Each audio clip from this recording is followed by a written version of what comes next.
자, 꼼찰청장으로 다시 찾아뵙습니다. 오늘 아늑한 스튜디오에서 이렇게 완전체로 다시 모였습니다. 완전체로 모인 이유가 있습니다. 박시영 TV가 지금 매일 방송이 되면서 제가 여기로 좀 밀려나게 생겼어요. 이런 식의 방송을 하면 대단히 유감입니다. 박시영 TV가 김용민 TV에서 시작을 했는데 말이죠. 불러온 돌이 박힌 돌을 빼는 그런 격이 됐어요. 아주 정말 유감스러운 일이 아닐 수가 없습니다. 전 대마시안이 김용민 PD님 건 줄 알았어요. 그래요? 네. 아이고 그럴 리가요. 들어왔는데 직원이 한 20명이 넘는 것 같아요. 네. 나는 이 직원들을 보는 순간 심장마비가 올것 같아요. 월급을 못 주는 날이 오는 게 아닐까 이런 염려. 근데 이번에 연말하고 연초에 코로나 때문에 충격을 많이 받으시긴 하셨더라고요. 네네네. 장용진 기자가 네. 공수처 대변인으로 간다는 그런 낭설이 좀 카톡에 돌고 있는데, 정보 보고에 돌고 있는데, 네. 친조국. 야, 아니 사안에 따라서 친조국이 될 수 있고 반조국이 될 수 있는 건데 친조국 무슨 DNA가 친조국입니까?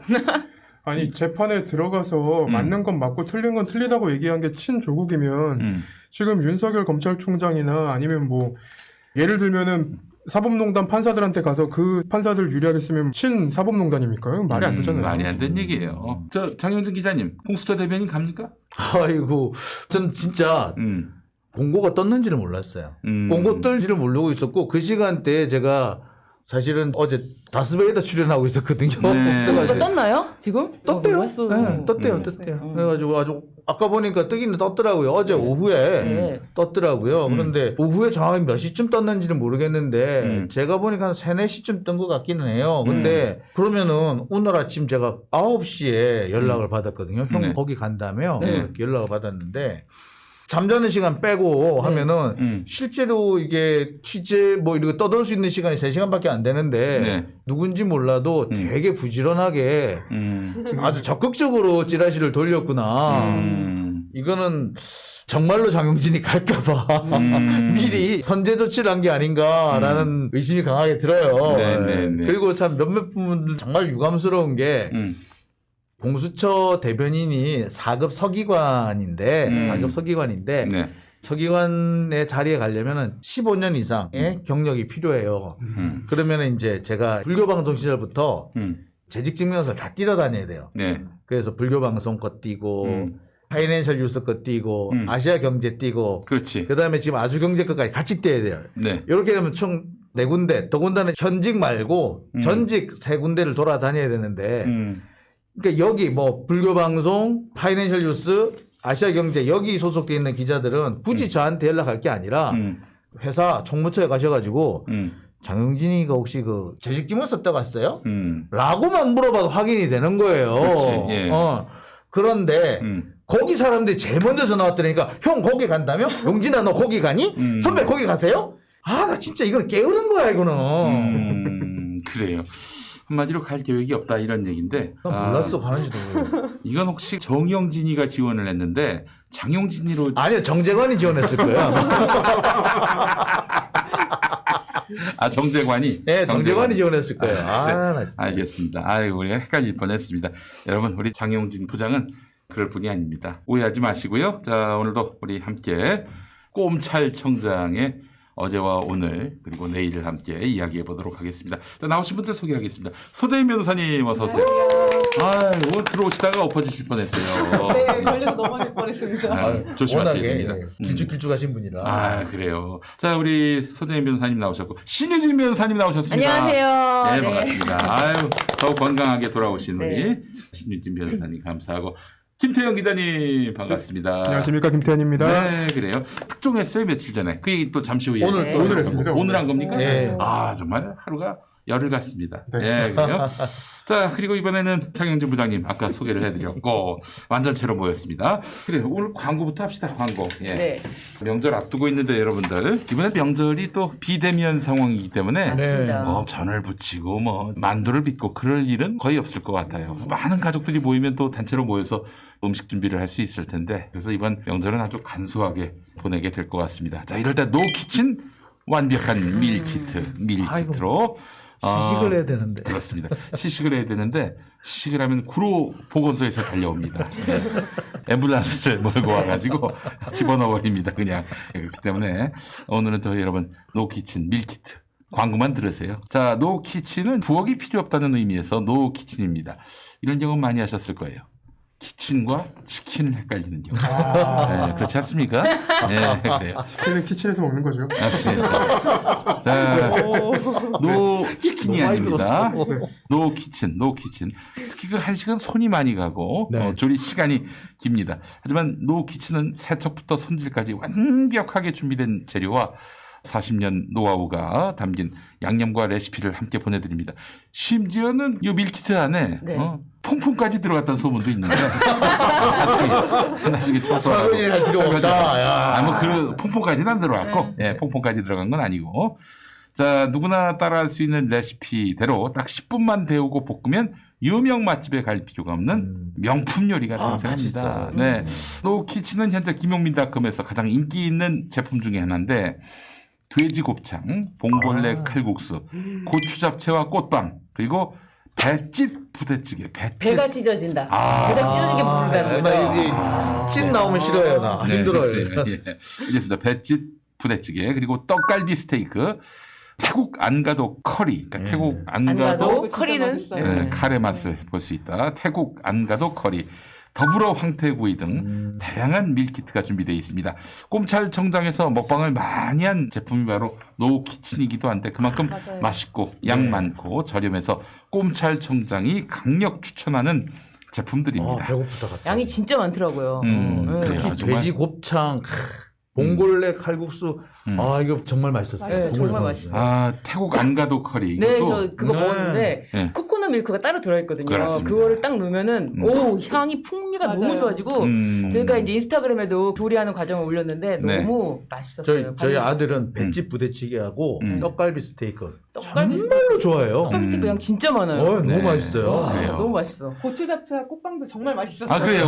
아 맞아요. 그때 기억납니다. 예, 정말 좋아하셨었어요. 자, 노 키친을 먹을 때는 다른 어떤 재료도 따로 준비할 필요가 없습니다. 식용유나 소금도 준비하실 필요가 없어요. 그냥 이것만 있으면 돼. 네. 불만 있으면 돼. 네. 이거에다 남비에다가 밀키트. 불만 있으면 돼. 조리 시간은 단 10분. 누구라도 특급 셰프로 만들어주는 노 키친은 현재 대한민국에서 판매되는 가장 완벽한 밀키트라고 자신합니다. 노 키친의 전 제품은 와 동일하게 10,000원. 10,000원대 이런 퀄리티의 이런 푸짐한 양을 만나기는 불가능하다고 단언하는데 이건 한 팩에 한 2인분 정도는 들어있지 않습니까? 충분해요. 아니, 너무 2인분 많아요. 충분하게 사실 보통 3인분, 그쵸. 2.5인분, 예, 2.5인분. 맞아요. 2인분보다는 너무 넉넉해요, 양이. 아, 그렇군요. 굉장히 넉넉한 2인분이에요. 그러면 5식 구매는 뭐 두 2만 원, 팩이면 예. 2만 많아요. 원, 2만 원. 아, 네. 물론 저 두 팩. 김태형 기자는 혼자서 먹을 수 있습니다. 그래요. 저는 조금 많은 한 끼더라고요. 아, 그래요. 김태현 씨는 좀 예외고요. 이게 평범한 가정에서는 5인 가족이면은 2팩 2만 원이면 될 것 같습니다. 그래요. 노키친의 전 제품 10,000원대라고 말씀드렸는데 10,000원의 이런 퀄리티의 이런 푸짐한 양을 만나기는 어렵습니다. 이번 설 명절에는 노키친 밀키트와 함께 편안하고 맛있는 연휴가 되시기 바라겠습니다. 김용민닷컴이 가장 압도적입니다. 여러분 김용민닷컴에서 구매해 주시기 바라겠습니다.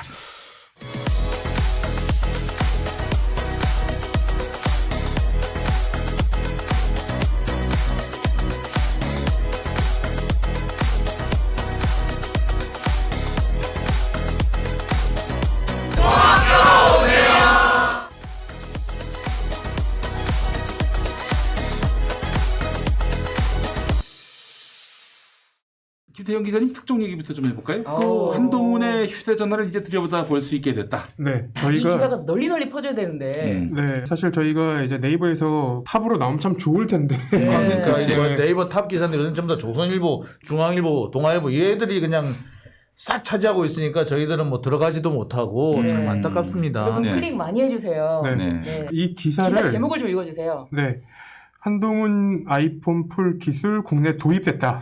네. 이게 저희가 며칠 전까지는 이제 홍콩까지 들어온 거는 확인을 했었어요. 네. 그래서 그 이게 기계가 남중국해를 넘어오지 이게- 못하고 있다고 저희가 막 그랬지 이게 않습니까? 소프트웨어입니다. 기계가 아니라 소프트웨어예요. 소프트웨어. 예. 그래서 계약을 하고 사용하는 건데 지금 저희가 이제 C사라고 불리죠. 이게 셀레브레이트사라고 이스라엘 군수업체인데 여기서 홈페이지를 보니까 아이폰 11을 풀 수 있다는 공지가 올라와 있는 거예요. 그래서 이게 그간 너무 궁금했던 내용들이라 전화를 해서 물어봤죠. 네. 근데 여기서 해준 설명은 명확합니다. 지금 아이폰 11, 그러니까 아이폰 11이 전부 다 포렌식 그리고 비밀번호 해제가 가능하고 지금 홈페이지에 게시가 돼 있는 만큼은 다 할 수 있다. 네. 그러니까 한동훈 검사가 지난해 6월에 핸드폰을 압수당했단 말이에요. 네네. 이 당시에 iOS 버전 그리고 아이폰 11 그때 압수된 그 아이폰 11은 다 비밀번호 해제가 포렌식 가능하다는 얘기를 한 겁니다. 그래요. 제가 홈페이지 나온 걸 그대로 읽어드릴게요.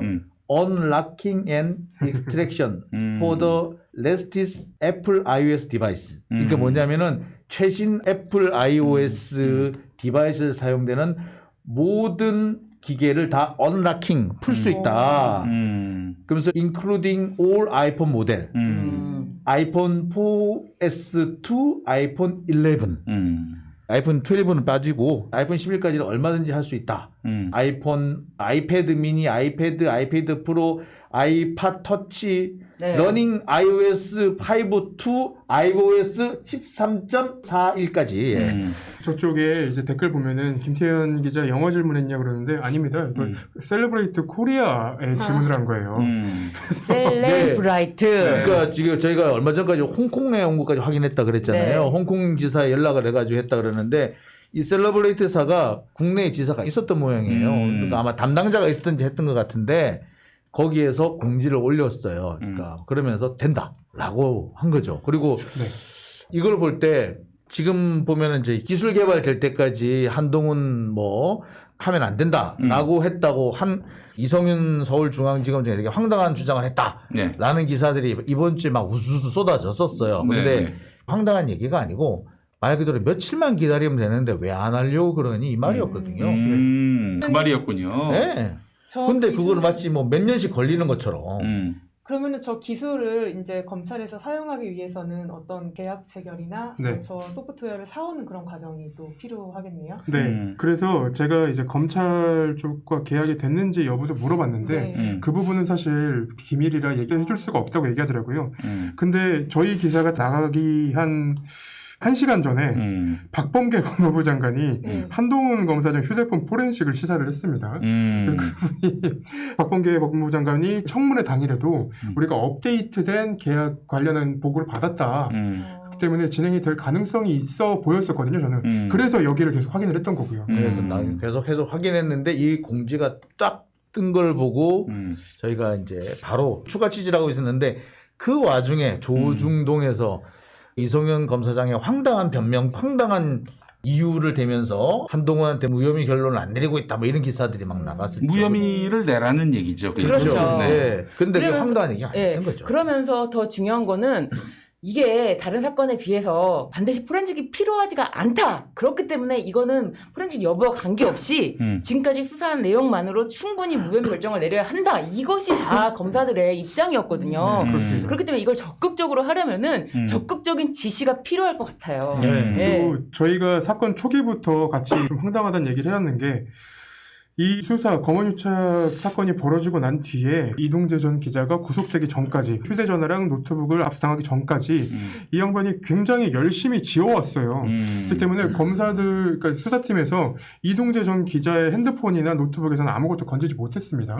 근데 이 이동재 기자와 나눴던 연락 그리고 그 검언유착 사건이 벌어졌던 2월 달부터 4월 사이 지난해 그 사이에 한동훈 검사장이 윤석열 총장과도 연락을 했고 김건희 씨와도 연락을 했어요. 네. 그러면 그 내용은 핸드폰에 고스란히 남아 있어야 된다는 거죠. 근데 이게 만약에 없다고 하면 없으면 그때 가서 종결을 하면 됩니다. 그렇죠. 근데 지금 아무것도 안 해놓고 종결을 하겠다? 이거는 너무 정치적으로 보입니다. 저는. 그렇죠. 아니 근데 어떻게 보세요? 이건 좀 다른 얘기인데 그 증거가 남아 있을 거라고 보세요? 아니면 한동훈 씨가 딴 휴대폰에다 놓고 시호를 마치 이 휴대폰에 다 있는 것처럼 그렇게 했다가 나중에 드러났을 때 아무것도 없으면은 그거 봐라 아무것도 없는 일이었다 이거는 뭐 거론할 일도 아니었다 이런 식으로 해가지고 아주 정말 영리하게 이 사건을 정서적으로도 종결시키려 하지 않겠는가.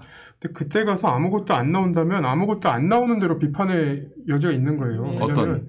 1년 이상 핸드폰 비밀번호를 주지 않으면서 정치적으로는 이제 분열을 일으켰고 국민들도 피곤하게 만들었던 거고. 그러니까 아니 검사가 말이야 수사의 협조를 구해야 하는 직업인 사람이 자기 사건과 관련해서 수사에 협조를 하지 않은 것. 진짜 이건 공직자의 도리도 아니고 자세도 아니고 비난받을 일이죠, 사실. 보통 피의자가 되고 수사 대상이 되면은 자신의 무죄를 적극적으로 증명해야 될 정도예요. 이게 무죄 추정의 원칙이고 왜 내가 증명해야 되지라고 생각을 하시지만 그렇지가 않습니다.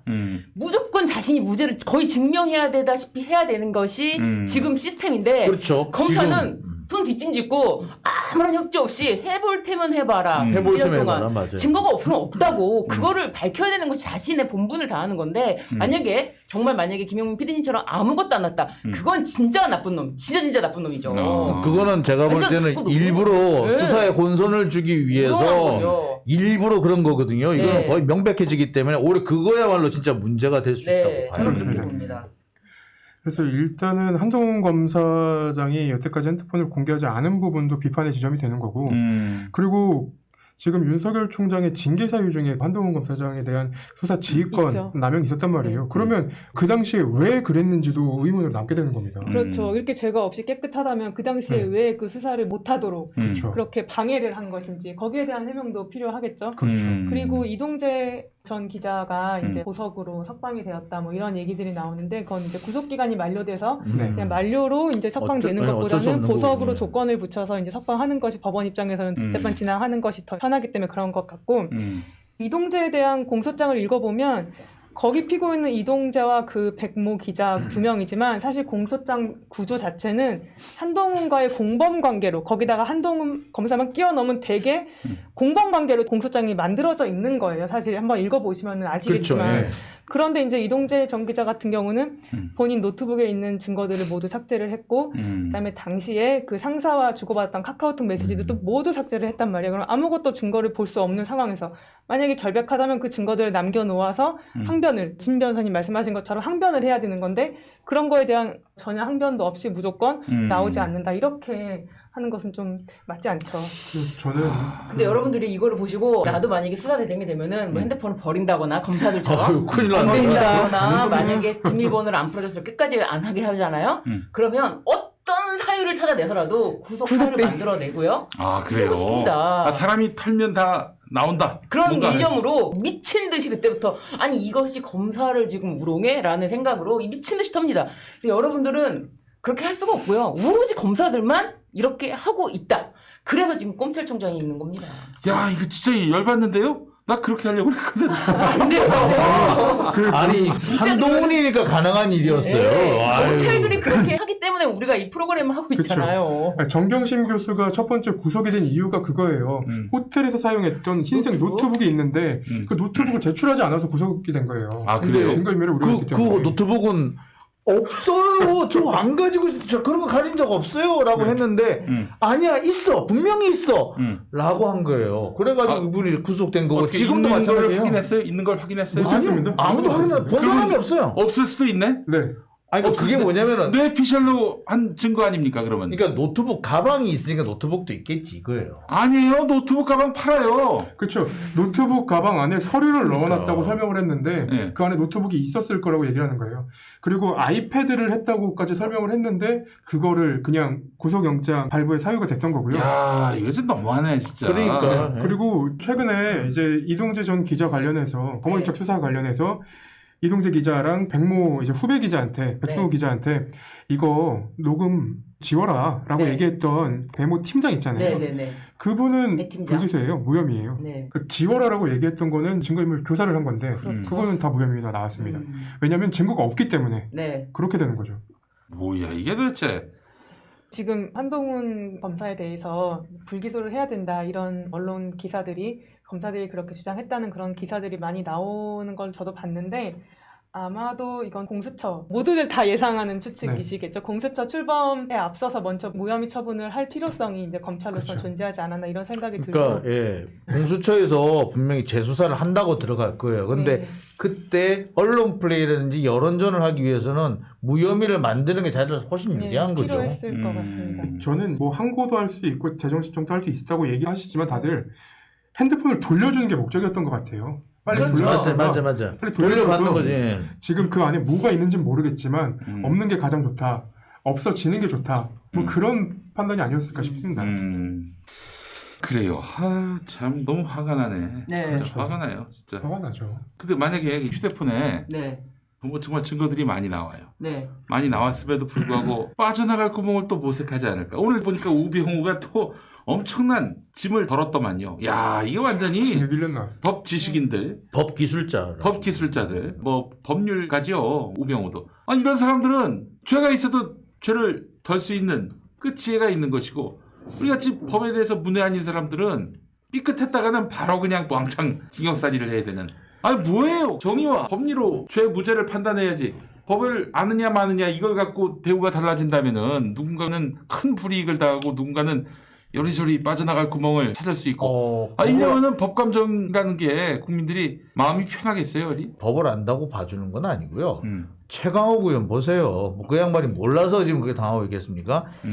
판검사일 때 가능한 얘기입니다. 그러니까 판사들은 보세요. 이번에도 보세요. 그 임성근 부장판사. 그 사람 분명히 사법농단을 저질렀단 말이에요. 예? 당시 박근혜 정부 청와대로부터 부탁을 받아가지고 판결문 내용을 이래라 저래라 했단 말이에요. 그런데 그걸 처벌할 수 있는 법이 없어.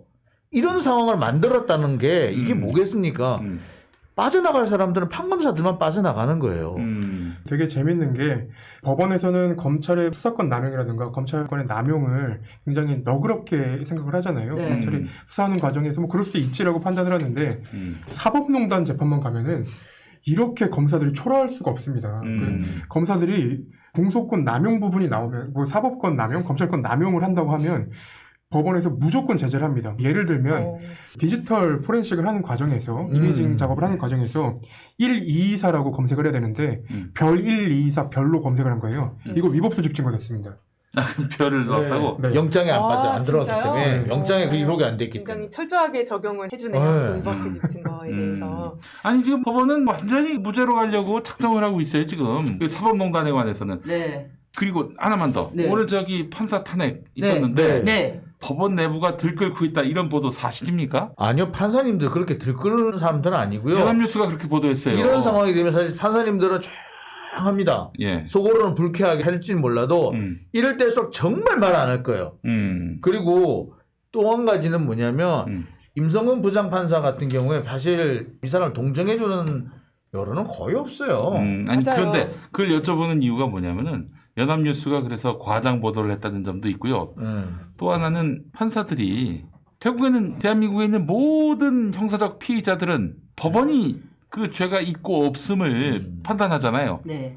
근데 지금 사법농단 같은 경우도 아주 엄격하게 그 조건과 여러 법리를 그렇죠. 따지고 있는 걸로 봐서는 뭐 결국 이 사법농단과 관련한 그런 피의자가 된 판사들도 봐주려고 작정하고 있는 것이고, 그렇다면은 앞으로 판사들은 야, 우리가 뭐 잘못을 저지를 수도 있지. 근데 말이야, 우리를 지금 뭐 범죄자로 만들려고? 그래 봐, 한번 기소해서 올려봐. 무슨 일이 벌어지는지. 이런 마음을 먹고 있는 것은 아닌지. 근데 뭐 임성근에 대해서 불만이 없다면은 사법농단 오늘 그 누구야? 그 유해용. 예. 네. 이 사람도 이렇게 죄를 감경해준 이런 부분들. 감경해줬나? 무죄가 나왔는데요. 직권 남용은 직권이 없어서 처벌할 수가 없다는 겁니다. 그게 정말 문제가 되고 있습니다. 네. 그렇죠. 그게 이제 헌법에 보면 재판부의 어떤 독립을 규정하고 있기 때문에 재판부는 본인의 양심에 따라서 법률과 헌법에 따라서 재판할 권리가 있고 이 재판에 대해서는 누구도 개입할 수가 없어요. 그 그쵸. 판사의 재판에 대해서는 개입할 직권이 있는 사람은 그러니까 아무도 지금 없어요. 바로 그 그래서 메시지를 직권 남용이 안 되는 지금 그 거예요. 메시지를 전하고 있는 거야. 야, 판사가 판단했으면 그걸 놓고 치지 뭐 또 시비를 거니? 그 배우를 왜 따지려고 그래? 죽고 싶어? 이런 사인으로 전 받아들여져가지고 그렇게 대단히 해석도 불쾌했습니다. 가능하죠. 그런 해석 사실은 뭐 불가능한 건 아니라고 보는데요. 네. 근데 이제 한 가지 분명한 것은 이게 이 부분도 사실 이제 앞으로 대법원에서 해결해야 되는 문제거든요. 직권 남용과 관련해서 인사권이 있는 사람에 의한 인사권을 가진 자 또는 지휘권을 가진 자가 한 그 어떤 지시라든지 부탁은 사실상의 위협이라든지 사실상의 불이익을 전제로 한 것이기 때문에 이거는 법률적으로 직권이 없다고 하더라도 현실적으로 직권이 존재한다라고 보는 게 맞거든요. 그게 이제 저는 그 현실적- 직권보다도 그렇게 제가 어떻게 보면 변호사다 보니까 현실적인 직권을 그렇게 해석하는 것보다도 그 판사가 다른 재판에 개입을 했던 것에 문제를 삼을 때 그 재판을 따르지 않으면은 어떤 예를 들면은 무언의 압력이라든지 이런 것에 그러니까, 대해서 그걸 위력으로 볼 수도 있거든요. 위력으로 그렇죠. 직장 강요죄. 상사예요. 강요죄를 검토해 볼 강요죄로 할 수도 수는 있죠. 예, 그런 있겠죠. 것도 있고, 그리고 위력에 의해서 업무를 방해할 수 있는 거잖아요. 이 재판 업무 자체를 이래라 저래라 의견을 달라고 하고, 저는 그래서 위력에 의한 업무 방해. 위력에 의한 예, 공무집행 방해. 공무집행 방해죠. 사실은 이게 그렇지, 공무집행 방해가 공무니까요. 맞네. 이렇게 검토할 수도 있는데 굳이 직권 남용으로만 간다는 것도 저는 좀 납득이 안 돼요. 이게 위력이라는 게 특별히 힘을 막 사용하는 게 아니고 상관일 경우에 이것에 대해서 검토를 하겠다. 나에게 먼저 판결문을 보내달라. 이 임성근 부장이 현직 세월호 관련해서 7시간의 의혹을 제기했던 그 사건에 대해서 네. 청와대에서 이건 명예훼손이 맞다. 라는 그 부분을 좀 넣어달라라고 판결문에다가 써달라고 하니까 네. 그렇게 써주려고 그렇죠. 그 판사한테 판결문을 달라라고 해서 정말 그렇게 명예훼손이 된다라는 것에 대해서 넣어줬잖아요. 그랬죠. 네. 이것은 이 재판 업무 자체를 방해했다 저는. 공정한 재판을 할 업무를 방해한 것에 대해서 충분히 범죄가 되는 건데 굳이 직권 남용으로만 검토를 하는 것이 문제다. 아, 네, 네. 일리가 있습니다. 네. 재판에 들어가면 검사님들이 굉장히 주눅 들어 있는 느낌이에요. 왜냐면 재판부도 판사고요. 피고인도 판사고요. 변호사도 판사예요. 그리고 강청을 오신 분들도 판사들이거든요. 그러면 이분들이 진짜 항상 선고를 하셨던 분들인데 얼마나 더 빠삭하게 알고 있을까. 저는 이 검사님들이 얘기할 때 이렇게까지 약해 보이는 재판이 있나 이런 생각 때문에. 아니 이제 직권 남용죄를 적용했다는 거는 뭘 의미하겠어요?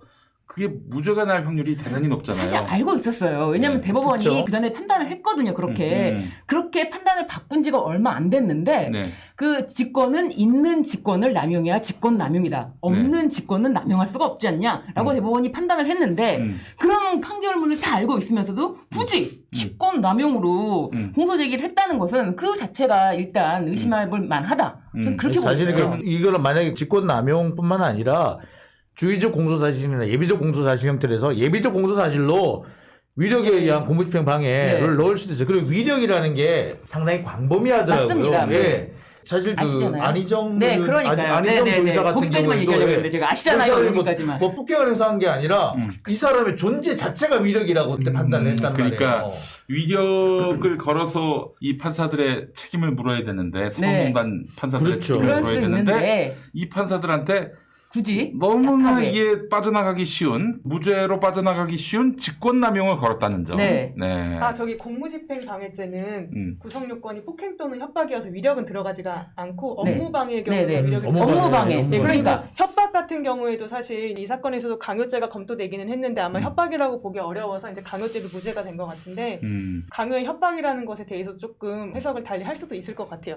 뭐 구체적인 해악의 고지는 아닐지라도 내가 이거를 그렇죠. 들어주지 않았을 경우에 불이익한 어떤 해악을 느낀다면은 그런 관계들을 고려해서 이 부분도 충분히 강요죄 성립을 또 검토를 좀 더 할 수 있지 않나 이런 생각은 원래 듭니다. 공무집행 방해는 일반 사적인 네. 업무보다는 엄격하게 하려고 폭행 협박으로만 구성요건을 구성한 건데 저는 어쨌든 만약에 이 검사들도 의지가 있다면은 이 부분에 대해서 어떤 식으로든지 이것에 대해서 문제가 있고 처벌을 받아야 된다라고 했다면 다양하게 법리를 구성해 볼 수 있었을 텐데 라는 그렇죠. 생각으로 제가 이 말씀도 드리는 거예요. 제가 네. 보기에도 여러 가지 가능성이 있었던 것 네. 같아요. 네. 업무방해 같은 경우 아니 업무방해가 지금 참 쉽게 되지 않습니까? 사실은 심지어 그렇습니다. 조국 네. 장관이라든지 네. 최강욱 의원 같은 경우에는 그냥 인턴 증명서 써줬는데도 업무방해가 됐어요. 네. 그런데 실질적으로 인사평정을 할 수 있는 권한을 가진 자가 어떤 지시를 내렸으면 부탁이라는 걸 했다면 안 들어줄 수가 없어요. 그거야말로 심각한 업무방해에 해당이 될 텐데 유달리 그 부분을 피해갔다는 거는 사실은 짰다. 처음부터. 법원하고 기소당했던 검찰이 짰다. 법원하고 예. 검찰이 네. 자 우리가 저 싸게 무죄 내기 좋게 해줄 테니까 뭐 그렇게 그러면 그 가운데서 검찰이 그렇게 법원을 봐줬다면 법원은 검찰한테 뭐 나름대로 거래가 있을 거 아닙니까? 최근에 검찰이 요청한 윤석열 총장이 굉장히 관심을 갖고 있는 사안에 대해서 검찰 기분 좋게 판결해 주는 걸로 거래했을까? 그건 그건 알 수 없지. 근데 이제 이거를 서로 대놓고 딜을 하는 게 위험하니까 그렇게까지 딜을 했을까 싶은 생각은 드는데 눈치가 있잖아요. 아 이제 그렇죠. 여기서 뭐 얼마큼 사람이 세게 할까 뭐 압박을 할까 이런 하루 거. 이틀 뭐 그 동네에서 일했나. 그렇죠. 그러니까 예를 들면 우리가 힘을 주고 있는 사건은 조국 사건이야라고 이제 막 검사들 여러 명이 같이 있고 항의하고 막 이런 식으로 위력을 정말 행사하는 거죠. 재판 아니 그리고 법정에서. 엊그저께 최강욱 의원 같은 경우 보세요. 최강욱 의원 선고 나기 하루인가 이틀인가 전에 갑자기 다른 걸로 또 기소를 해버려. 이 말은 뭐냐면은 제가 볼 때 누가 보더라도 메시지거든요. 메시지로 이 사람 좀 손 좀 봐주세요. 네. 이거 우리 무슨 일 있어 이 사람을 반드시 국회의원직을 떼야겠어. 이런 의지의 표명이거든요. 네. 누가 보더라도 그런 의지의 표명이에요. 그걸 판사가 몰랐을 일은 없고 그런 식으로 이렇게 좋게 말하면 이심전심 염화미소로 뭐 가지 않았을까. 참 그러니까요. 이런 얘기를 하면 부처님 신성 모독이겠습니다만 불교에서 나온 얘기 이렇게 함부로 쓰면 안 됩니다만. 만약에 예. 검찰이 어떤 식으로든지 간에 처벌을 해야겠다. 이 대법농단의 판사들에 대해서 어떤 식으로든지 처벌을 해야겠다 싶으면 그렇죠. 저 조사를 뭔가 이렇게 나왔을 때 뭐라도 하나 정말 뭐라도 하나 건질 게 없을까라고 정말 눈에 불을 켜고 했겠죠. 근데 그게 아니라 직권남용죄. 직권은 없지만 한번 판단을 받아보겠다. 탈탈 털었지 않습니까? 조국 전 장관 그렇죠. 보세요. 네. 얼마나 탈탈 털었어요. 일단은 저는 이 수사를 진행했던 사람이 한동훈 3차장이었던 걸로 기억을 하는데 맞아요.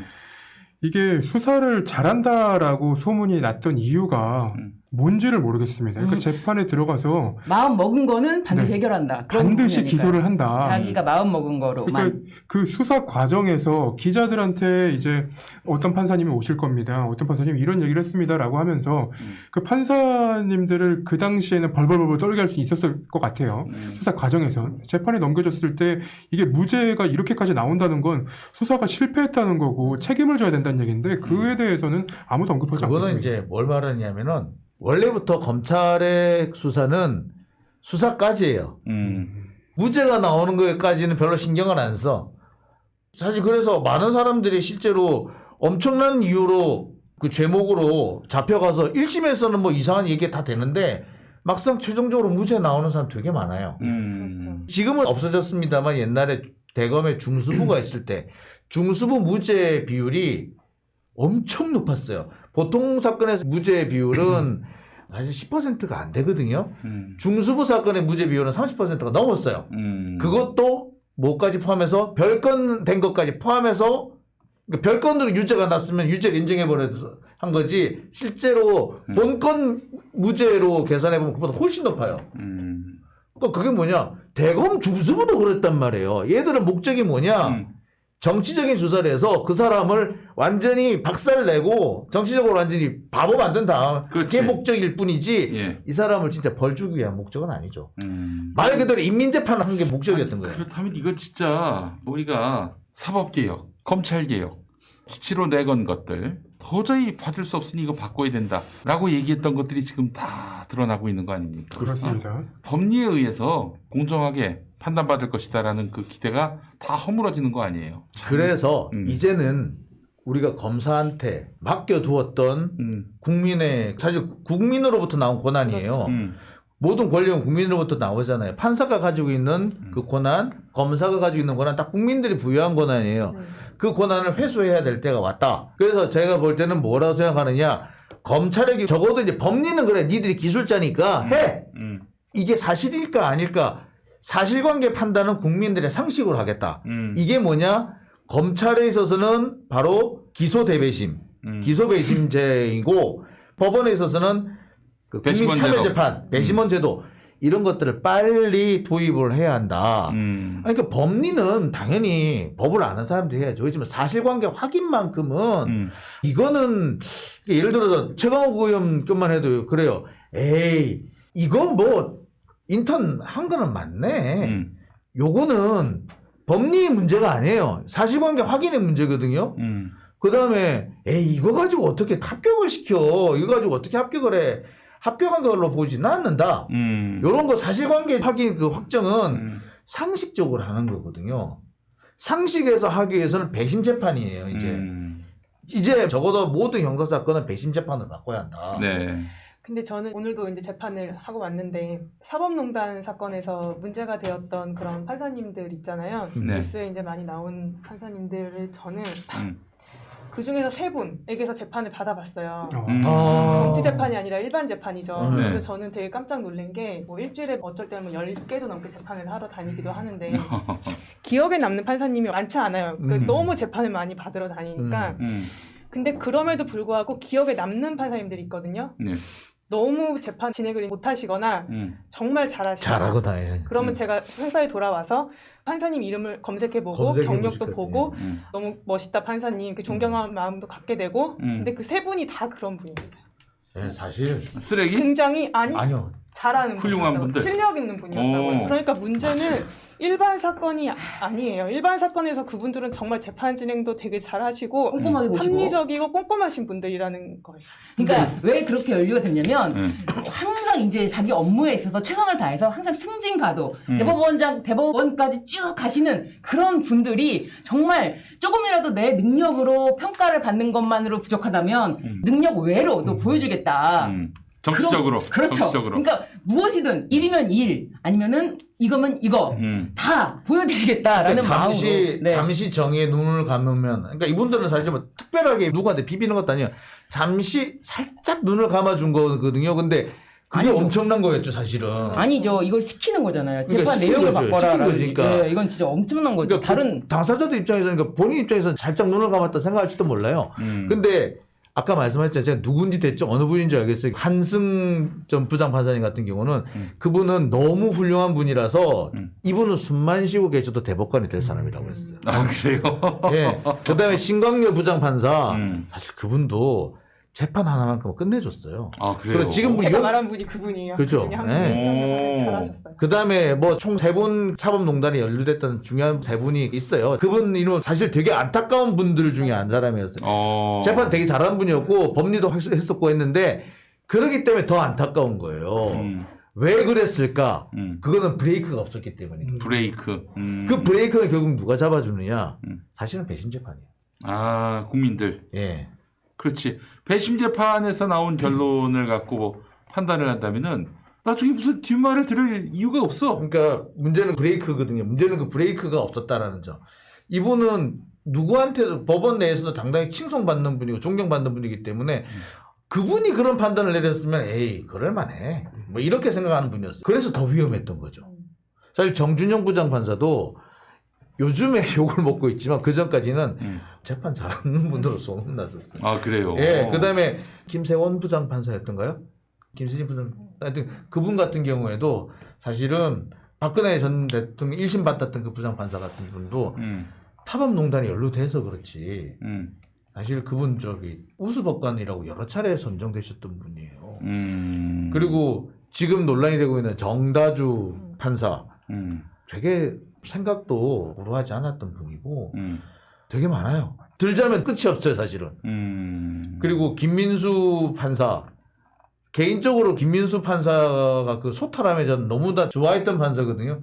그분이 거기에 걸렸으니까 되게 황당하더라고요. 그러니까 이래서 뭐냐면은 잘하는 사람일수록 국민들이 저 사람은 잘하는 사람이니까 그냥 감시도 안 하고 브레이크도 안 걸었던 거예요. 그래서 이번에 이 탄핵 의결 자체가 국회에서 이루어진 것이 굉장히 중요한 의미를 가진다고 생각이 들고 이제 헌법재판소에서 이 탄핵 심판을 이제 결론적으로 하게 될 텐데 이제 일각에서는 이미 이제 판사가 기간이 만료돼서 그러니까 임기가 만료가 만료됐기 때문에 소의 이익이 없어서 각하될 것이다라는 그런 의견을 일각에서 내고 있는 것 같은데 소의 이익이 없다고 해서 꼭 그게 각하가 되는 것은 아니고 어떤 반복의 가능성이 있고 헌법 질서 수호 유지를 위해서 판단을 해줄 필요성이 있을 때는 그럼에도 불구하고 헌법재판소가 판단을 하는 경우들이 있거든요. 이 사건 같은 경우에는 어떤 사법부의 독립을, 재판의 독립을 침해하는 굉장히 위헌적인 행위가 있었고 사법부 내부에서도 이 문제는 탄핵이 필요하다라는 그런 전국 법관 대표회의의 의결도 있었고 법원 행정처장도 국회에서 이제 탄핵하고 뭐 이렇게 한번 생각해 보시라 이렇게까지 얘기를 했던 사건인데 이거를 이제 헌법재판소에서 쉽게 각하를 하지는 못할 것이라 그렇게 예상을 하고요. 그래요. 그걸 판단을 해줌으로써 이제 사법부의 독립을 좀 더 지키는 그런 일이 될 수 있을 거라 생각이 들어요.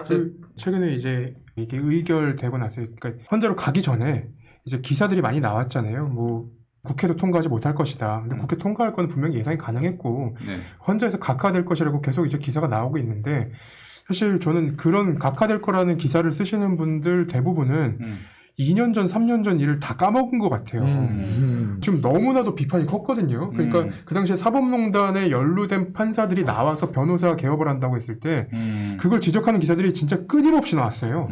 근데 이제 와서 탄핵은 불필요하다? 그럼 그 당시에는 왜 비판을 했냐고요. 이해할 수 없는 부분입니다. 그러니까 심지어 지금 그런 기사를 쓰는 기자들 중에는 사법농단 사건을 폭로하도록 끌고 왔던 기자도 있어요.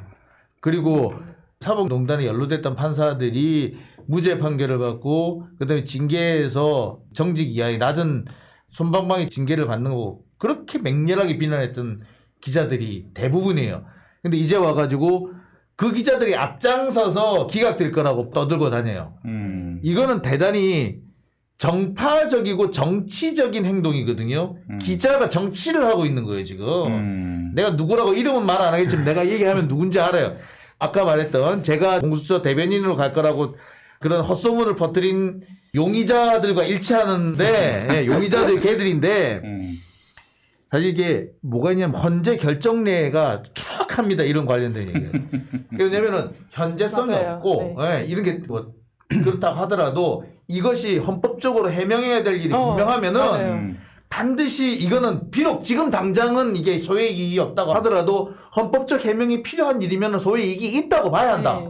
라고 하는 게 현재 유구한 엄청나게 네. 많은 네. 사례들이 지금 쌓여 있는 쌓여 거예요. 있어요. 네. 대표적인 게 백남기 농민 사건이었어요. 백남기 농민 사건. 예, 백남기 네. 농민 사건 같은 그랬네요. 경우에 이제 그게 뭐냐면 직사살수 물대포 직사살수가 위법하다라는 위헌이다라는 결정을 내려달라는 헌법소원이었거든요.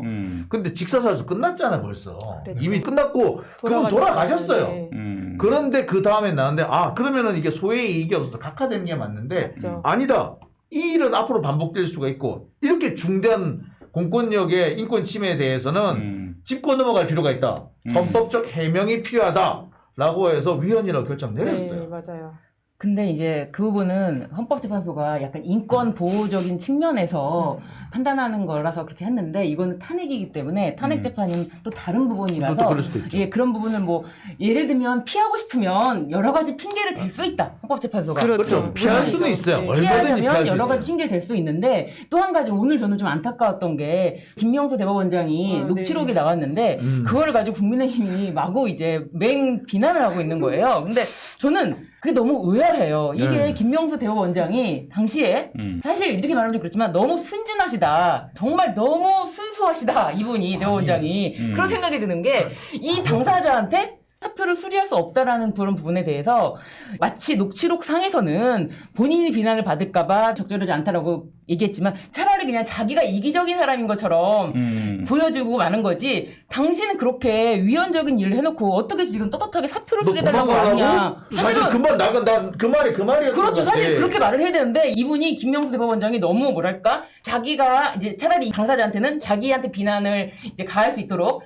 자기가 떠안고 가겠다는 거예요. 그러니까 그래. 내가 그렇게 되면은 그걸 받아주는 순간 나는 책임을 면치 내가 못할 것이야. 욕먹을 것 같아. 네, 그런 식으로. 내가 볼 때 너 탄핵 안 당하는 게 맞는데. 네, 그런 식으로 어떻게 보면 그렇다고 내가 너 사표 받아주면 나 욕먹지 않겠니? 말을 빙빙 돌려서 한 건데 그러니까. 원래는 하고 싶은 말은 그거죠. 그렇죠. 근데 당신은 원래는 그렇게 위헌적인 일을 해놓고 이게 무죄로 끝났다고 해도 너 도망갈 거야? 너 이건 도망가는 명백히 거니? 탄핵하려고 하는데? 네, 그 말이거든요. 그리고 탄핵하려고 하는 데가 아니라 탄핵 사유라서 나는 이 사표를 수리하지 못한다. 이거죠. 탄핵 사유가 있는 사람의 그렇죠. 사표를 수리하는 거는 이거는 도리에 어긋나는 것이 아니라 이거는 법적으로도 문제가 있다라는 건데 이걸 다 돌려서 말했어요. 모든 걸 돌려서 맞아요. 말했어요. 돌려서 말한 거고 그리고 저는 또 한편으로 김명수 대법원장이 그 한 해 전에 네. 사법농단에 연루된 판사들 사표를 넙죽넙죽 받아줬다가 욕 엄청 먹었어요. 그렇지. 그런데 그 1년 뒤에 또 가지고 왔어. 야, 내가 작년에 욕 엄청 먹었는데 네 걸 받으면 되겠니? 라고 한다고 해서 그게 잘못된 거 아니에요. 네. 당연히 욕 먹을 거 국민들로부터 비판을 받았으면은 같은 일 반복하면 안 되는 거지. 욕 먹고도 반복하는 그놈이 나쁜 놈이죠. 당연히 하지 말아야 돼요. 그리고 한 가지 더. 지금 야당 국민의힘 여기서 자꾸 뭐 김명수 대법원장 사퇴하라. 심지어 탄핵하겠다. 땡큐. 저도 김명수 대법원장 마음에 안 들어요. 네. 지금 여권에 있는 분들 김명수 대법원장 마음에 안 들 거예요. 이탄희 의원 사실 얼마 전에 공개적으로 김명수 대법원장이 사법 개혁을 지금 방해하고 있다라고 비난했어요. 그런데 거기에 야권이 힘을 보태주신다면 땡큐.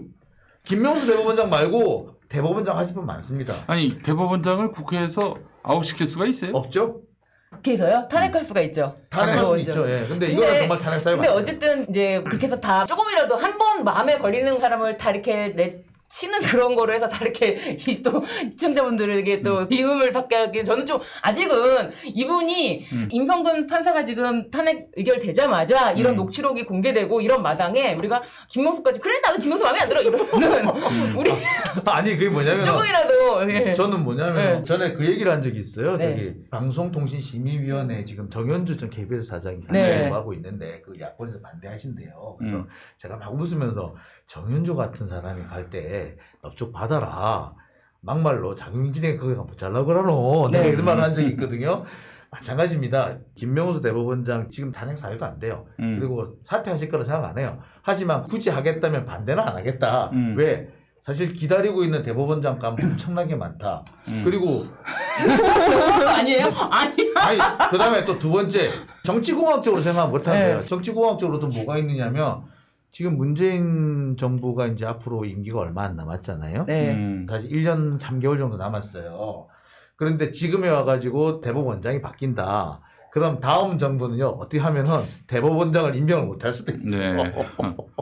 그러면은 만약에 이제 예를 들어 이런 겁니다. 제가 그런 얘기도 했는데 김명수 대법원장 물러나실 것 같진 않아요. 네. 근데 그분 대신에 김선수 대법관이 근데 그거를 제가 봤을 때 저는 그렇게 생각해. 솔직히 말씀을 드릴게요. 국민의힘이 막 물러나라 할 때 나는 땡큐 받았겠다 이게 아니라 국민의힘이 말하는 건 무조건 반대로 해야지 저희가 좀 속이 편해요.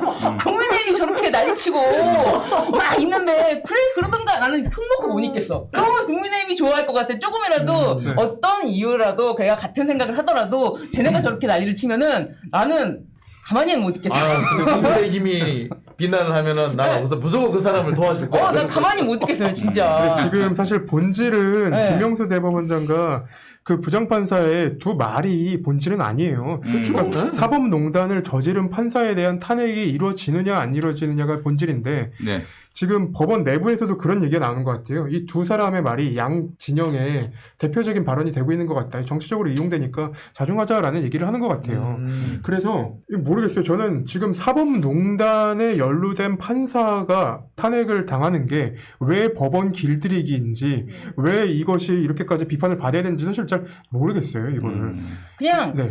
이제 법관을 탄핵한 자체가 국회에서의 그런 힘을 보여주는 것이다라는 말 프레임성이 딱 좋잖아요. 딱 좋고 그리고 오늘 대법원장이 그렇게 녹취록이 나온 이후로 제가 이제 대한변협 선거 때문에 있는 카톡방이 있습니다. 단체 카톡방인데 제가 여러 카톡방에 있어서 말은 하진 않지만 보고 있는데 여기에 대해서 변호사들도 꽤 말을 하고 싶은 거예요. 어떻게든 이제 이렇게 자신의 말이 뒤집혔다라는 것에 대해서 한마디를 다 얹고 싶어 하는 거야. 되게 비난하기 좋잖아요. 자기가 했던 말도 기억 못하고 탄핵 이슈 없었다 그런데 있었다 이런 식으로 그러니까 되게 누구나 비난하기 쉬운 지금 어떻게 보면 그렇죠. 주자가 네. 되어 있어서 그런 부분에서 이분의 심정은 뭐 선회할 필요도 없이 당신이 탄핵되어야 될 사람인데 당신의 사표를 그냥 수리하는 건 맞지 않다. 이 말을 돌려 나한테 비난을 해라. 내가 너 걸 안 받아줬다. 내가 비난받 욕먹을까봐 니가 네. 안 받아준 그러니까 안 거다라고 받아, 나를 비난해라라고 이제 오히려 그 사람한테 그렇게 빌미를 그렇죠. 주는 말을 했는데 그걸 가지고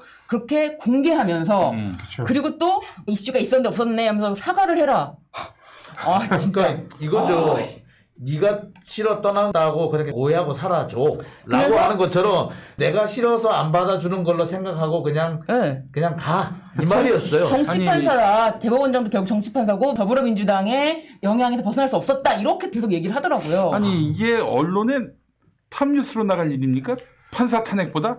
오늘 SBS가 말이죠. 식당에서 밥 먹다가 네. 들었는데 그게 더 앞선 것 같아요. 맞아요. 본질은- 대법원장이 거짓말했다. 이게 더 앞서고 있어요 지금. 그러니까 내가 볼 때는 그 기자가 지금까지 거짓말한 게 더 많을 거야. 나 솔직히 그 얘기에 이만큼까지 올라오는 걸 내가 참았어. 아니, 저는 의문이에요. 그 대법원장이랑 면담을 하는 부장판사가 거기서 녹음을 했는지 그리고 문제가 있었다면 그 당시에 터뜨리지 왜 이번 기회에 터뜨렸는지 그러니까 사실, 이제 어떻게 보면은 의문일 게 아니라 그러니까 그 사람이 재판 지시를 했겠죠. 재판 개입을 했겠죠. 상황이 그런 사람이니까 그런 사람을 그나마 순수하게 믿고 이렇게 우상호 의원이 모든 걸 달리 얘기한 게 아니에요. 네. 대법원장하고 얘기를 하면서 노공기를 가져갈 정도의 예. 판사라면 탄핵하는 게 맞네. 예. 그 말이 맞아요. 저는 진짜 그렇게 생각합니다. 네. 저도 그 말이 그 말에 네. 너무 동의했거든요. 그리고 탄핵 이슈가 나오지도 않는데 탄핵. 아니 당신은 탄핵 사유야. 누가 봐도 법 무지랭이가 봐도 탄핵 사유야. 위헌. 위헌이요. 아니 그 판결문에 너 위헌이라고 쓰여 있어. 무죄 받았지만 너 위헌이 쓰여 있어. 무슨 자기는 탄핵 그거에 대해서 처음 듣고 너무 당황스러웠다고. 어디서 지금 진짜 지도 알 거야. 지가 나쁜 그러니까 이제 짓한 거. 한마디로 그 네. 인식의 출발점에는 판사에 대해서 누가 단죄할 수 있느냐. 그렇죠. 야, 판사는 마지막 최후의 심판자야. 근데 그런 판사를 지금 심판하겠다고? 그거는 강인이가? 말도 안 되는 그런 얘기지. 거지. 야, 동료 판사들, 후배 판사들, 너 열받지 않냐? 이거예요. 한마디로. 맞아요. 니들도 지금 그렇게 될 수 있다? 뭐 이런 거지. 그리고 대법원장 거짓말쟁이다 이렇게 이제 해가지고 프레임을 씌워가지고 그래서 예, 뭐 정치적이다 뭐 이런 프레임으로 자기가 빠져나갈 수 있는 것처럼 그러니까 자기가 근데 그렇게 하면 마치 자기가 탄핵의 수렁에서 빠져나갈 수 있을 것처럼. 그러니까 법률가들인데 법률을 가지고 하는 게 아니라 정치를 하려고 하고 있어, 이 사람. 근데 빠져나가는 것보다 이 사람은 같이 끌고 들어가는 거죠. 나만 죽을 수 없어. 네. 아, 입장을 알겠습니다. 바꿔서 생각을 해보면 네. 지금 임성근 판사 같은 경우에는 아파가지고 사직서를 제출을 한 거잖아요. 수술도 하고. 그러면 아파가지고 사직서 들고 사직 좀 제발 시켜달라고 찾아온 판사한테 대법원장이 안 돼, 너 탄핵당할 거야. 야, 너 내가 너 재판 독립 탄핵당해야 될 침해했어. 놈이야. 그러니까 난 너 사직서 받아줄 수 없어. 이렇게 인간적으로 그렇게 아니 생각해 면대면으로 그렇게 어떻게 얘기를 해? 그 비밀 대화를 가지고 공개를 한 게 저는 정말 문제라고 생각이 들고 김명수 대법관의 업무 처리는 징계 대상이 된 법관의 경우에는 사표를 수리할 수 없게 돼 있어요. 근데 하물며 탄핵의 대상이 된 사법부에서 이 판사는 위법은 아니지만 죄는 안 되지만 위헌적인 행위를 했다라고 판결문에 적시한 그 판사의 사직서를 수리하는 게 사실 그게 부적절한 업무 처리인 거죠. 이거 뭐 비단 법관이 아니라 일반 회사도 비리를 저지른 직원이 어떻게든 이걸 손절하려고 사표를 내봐요. 야, 징계위원회는 거치고 그 다음 거치를 결정해야지. 네가 사표 낸다고 다 받아주냐? 그러니까. 이게 사실은 상식 아니에요. 그렇죠. 그리고 김명수 대법원장 같은 경우는 거의 평생 재판 업무만 하다가 그렇죠. 일선에 재판 업무만 하다가 대법원장으로 바로 부임된 케이스고 아마 소신 있게 재판을 잘 해왔기 때문에 그 재판 업무를 잘 담당해왔기 때문에 그 자리에 이제 가신 거라고 알고 있는데 그런 분일수록 저는 더더욱 재판의 독립은 정말 중요하게 생각하셨을 거다. 그렇기 때문에 처음에는 사표를 받아줄 수도 있어도 이제 더 이상은 받아줄 수 없기 때문에 국회에서 탄핵을 해줘야 되는 어떤 판사이기 때문에 저는 받지 않은 것이다라는 생각이 되게 들어요. 황당한 기사들이 많이 나오고 있는데 지금 보면은 김명수 대법원장이 그 당시에 사표를 받아주지 않은 이유가 이수진 의원과 이탄희 의원이 총선에서 당선이 된 게 영향이 있을 거다. 뭐 이런 대단한 제가 볼 얘기들이 때는 이 임성근 부장판사가 사표를 들고 간 게 이수진 의원하고 이탄희 의원이 당선됐기 때문에 사표 들고 간 거야. 무슨 뻔한 진짜 눈에 뻔히 보이는 거니까 이게 사실 그 기사 그 주장은 살짝 뒤집어 놓고 보면은 김명수의 마음이 아니라 임성근의 마음이었던 거예요. 저는 그렇게 보고요. 다시 한번 말씀드립니다만 이거는 제가 사실 진짜로 그 사람 김명수 대법원장 그렇다는 얘기가 아니라 네네. 야당 그쪽 분들한테 네. 또 적배 판사님들한테 네. 드리고 싶은 말씀인데 김명수 대법원장이 계실 때 그냥 고맙게 계시라고 다른 분이 오시면 당신들 더 위험해져. 그 얘기를 제가 네, 사실 돌려서. 하고 싶어요. 그 얘기를 제가 하고 싶은 거 만약에 예컨대 김선수 같은 사람이 대법원장 하면 니들 뼈나 추릴 것 같냐? 나는 솔직히 그 얘기를 하고 싶은 거죠. 네네. 그러니까 김명수라는 사람이 있을 때 그냥 그 사람하고 살아. 알겠습니다. 김현